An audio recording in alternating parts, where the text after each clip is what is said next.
సార్వత్రిక ఎన్నికల సమరం చివరి దశకు చేరుకుంది. జిల్లాలో వైఎస్ఆర్ కాంగ్రెస్ పార్టీ, తెలుగుదేశం, బీజేపీ, జనసేన కూటమి అభ్యర్థులు ప్రచార హోరు జోరుగా ఉంది.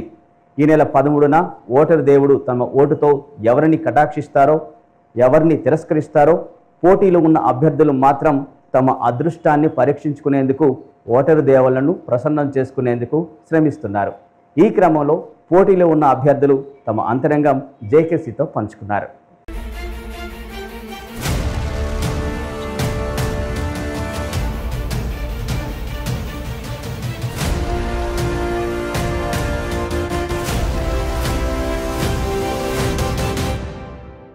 సార్వత్రిక ఎన్నికల పోటీలో ఉన్న అభ్యర్థులతో ఎన్నికల ప్రచారంలో సిక్కోలు ప్రజల గుండె చప్పుడు జేకేసీ కూడా పాల్గొని వారితో మాట్లాడింది. ఎన్నికల్లో గెలుపు అవకాశాలకు ఆయా పార్టీలు చేస్తున్న ప్రచారం, తమకు తమ పార్టీని విశ్వసించి ఓటేస్తే నియోజకవర్గాన్ని ఏ విధంగా అభివృద్ధి చేస్తామనే ప్రణాళికలు, గుర్తించిన సమస్యలతో పాటు ఇంతవరకు చేసిన అభివృద్ధి, ఇలా పలు అంశాలపై వారి అభిప్రాయాలను జేకేసీ తెలుసుకునే ప్రయత్నం చేసింది. టెక్కలి నియోజకవర్గం కింజరాపు అచ్చెన్నాయుడు. టెక్కలి అసెంబ్లీ నియోజకవర్గం నుంచి తెలుగుదేశం పార్టీ తరపున కింజరాపు అచ్చెన్నాయుడు ఎన్నికల బరిలో ఉన్నారు. అచ్చెన్నాయుడు రాజకీయ చరిత్ర పరిశీలిస్తే ఆయన సోదరుడు కింజరాపు ఎర్రంనాయుడు ఎంపీగా గెలుపొందడంతో జరిగిన ఉప ఎన్నికల్లో 1996లో రాజకీయ ఆరంగేట్రం చేసి విజయం సాధించారు. 1999, 2004, 2014, 2019లో జరిగిన ఎన్నికల్లో గెలుపొందిన అచ్చెన్నాయుడు 2009లో మాత్రం ఓటమి పాలయ్యారు. ఇక 2014 నుంచి 2019 వరకు కార్మిక, ఉపాధి కల్పన శాఖ మంత్రిగా తెలుగుదేశం ప్రభుత్వంలో పనిచేశారు. ప్రస్తుతం 8వసారి ఎన్నికల్లో పోటీ చేస్తున్న అచ్చెన్నాయుడు జేకేసీ పలుకరించింది. రాష్ట్రంలో తెలుగుదేశం, బీజేపీ, జనసేన కూటమి పట్ల ప్రజల్లో విశేష ఆదరణ ఉందని అచ్చెన్నాయుడు తెలిపారు.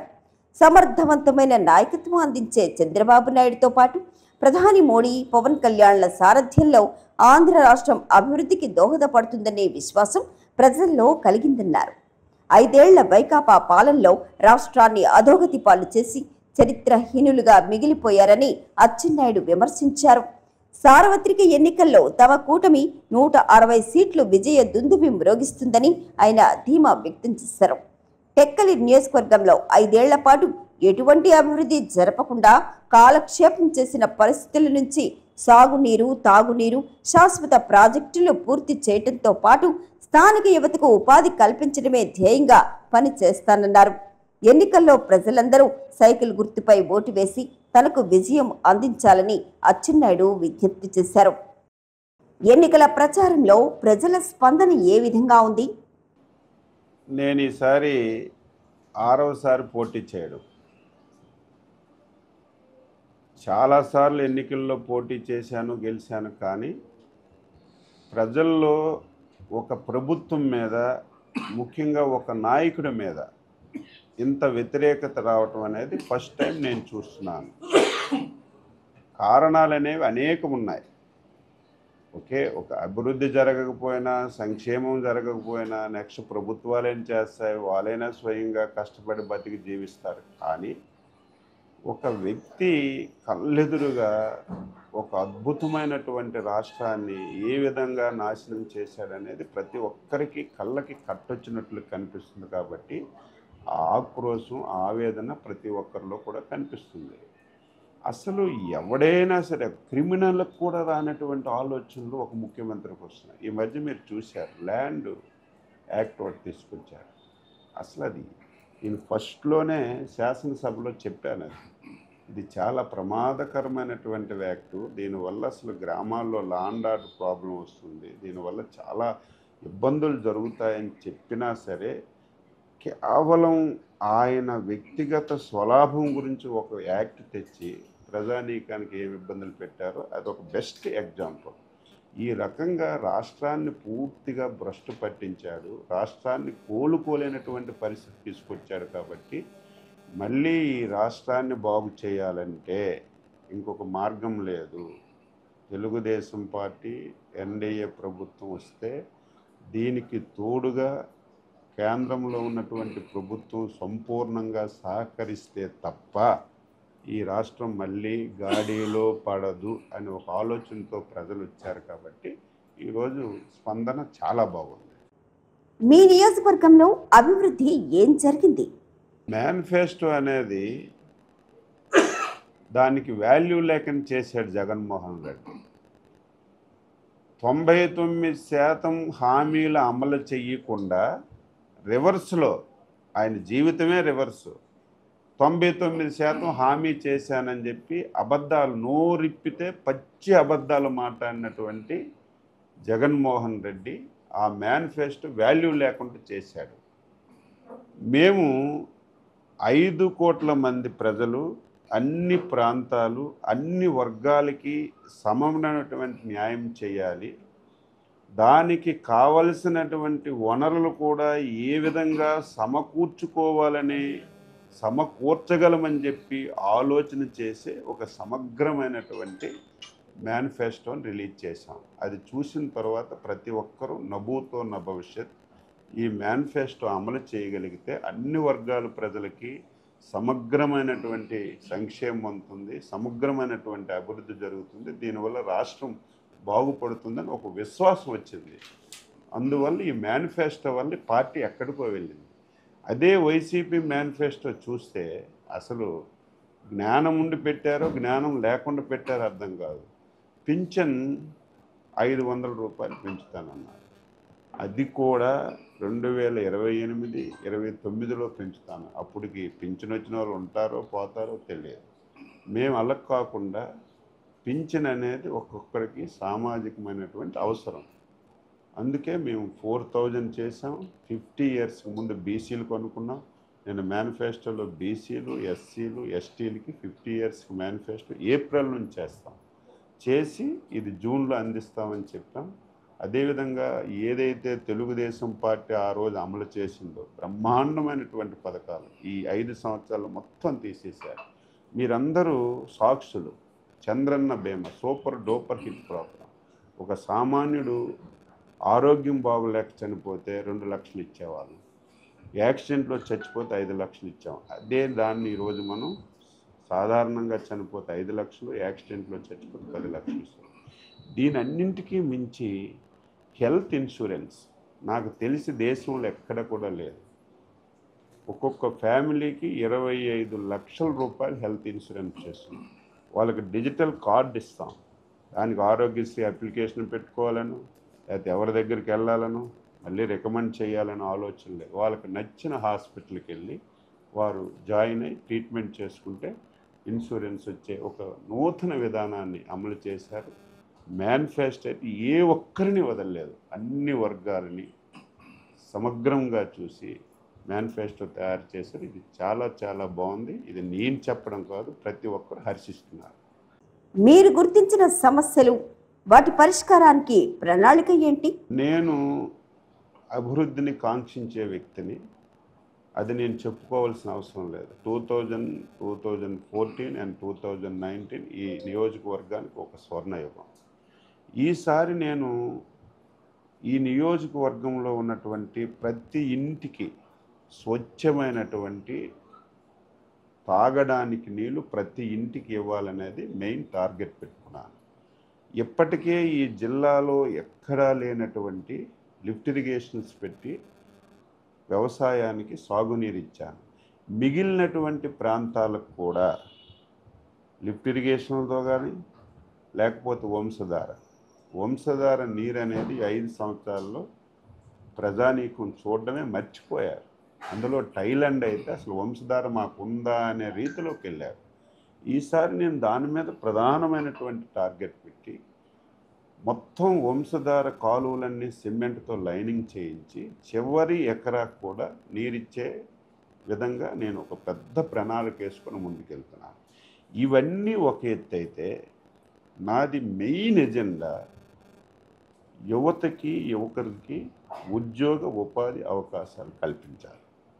అది ప్రభుత్వంలో కల్పించాలి, ప్రైవేట్లో కల్పించాలి, లేకపోతే స్వయం ఉపాధి ఇవ్వాలి. నేను ఇంకో కాన్సెప్ట్ తీసుకున్నాను.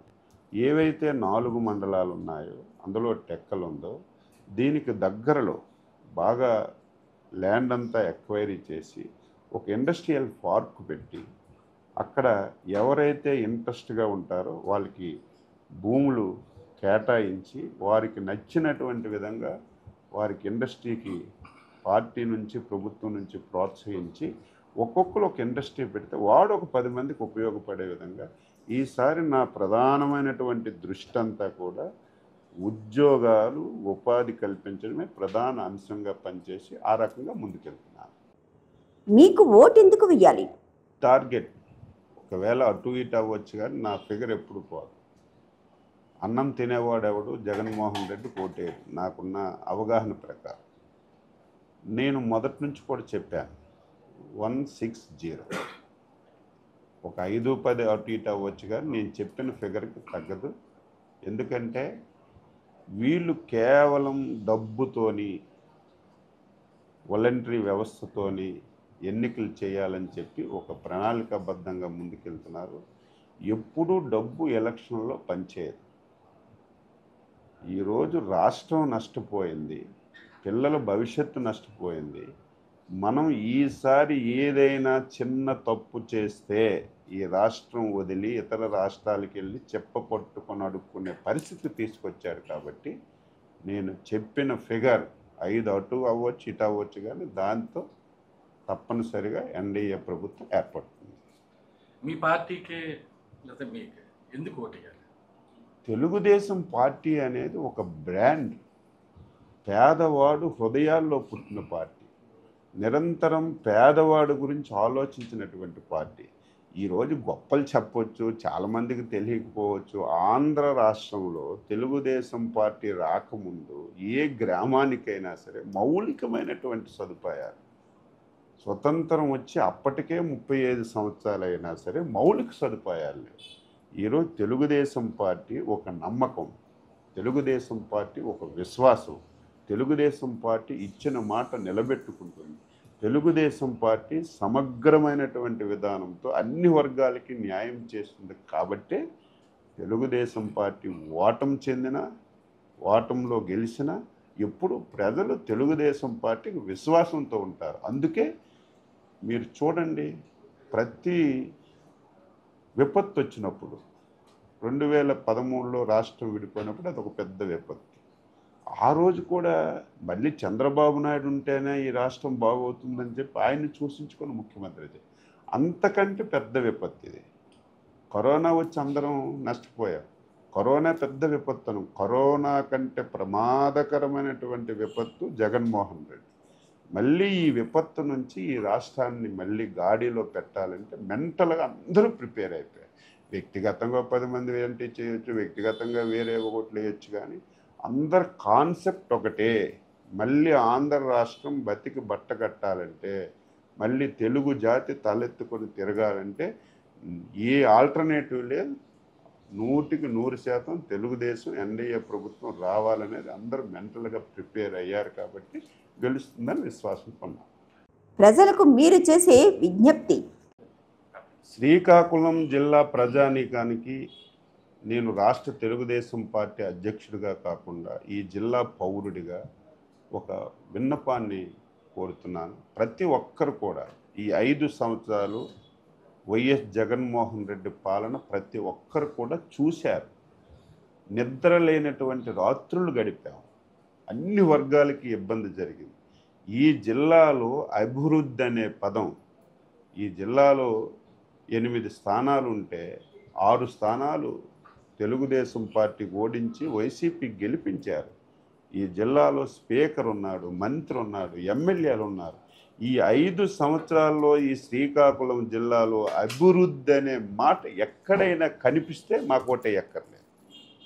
నేను మళ్ళీ అపీల్ చేస్తున్నాను, తెలుగుదేశం పార్టీ ఉండేటప్పుడు ఇరిగేషన్ విషయంలో కానీ, ప్రాజెక్టుల విషయంలో కానీ, పట్టణ అభివృద్ధిలో కానీ, గ్రామీణ అభివృద్ధిలో కానీ, మౌలిక సదుపాయాల కల్పనలో కానీ, ఉద్యోగ ఉపాధి అవకాశాల్లో ఎందులో కూడా మేము తీయట్లేదు. అటువంటి పరిస్థితిలో మళ్ళీ ఎన్నికలు జరుగుతున్నాయి. మీరు మనస వాచ కర్మన ఆలోచన చేయండి.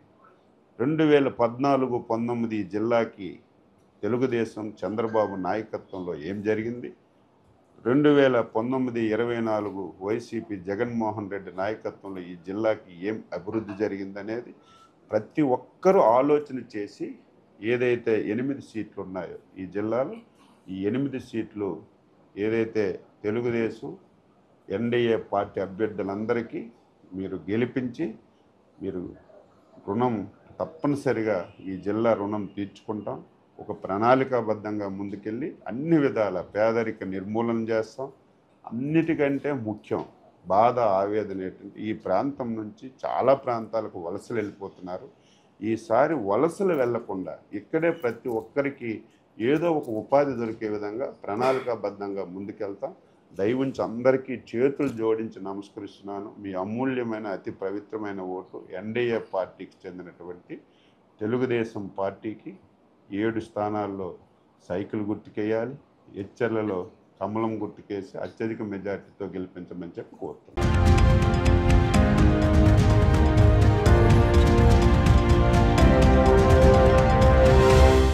Please subscribe, like, share and comment on JKC Media.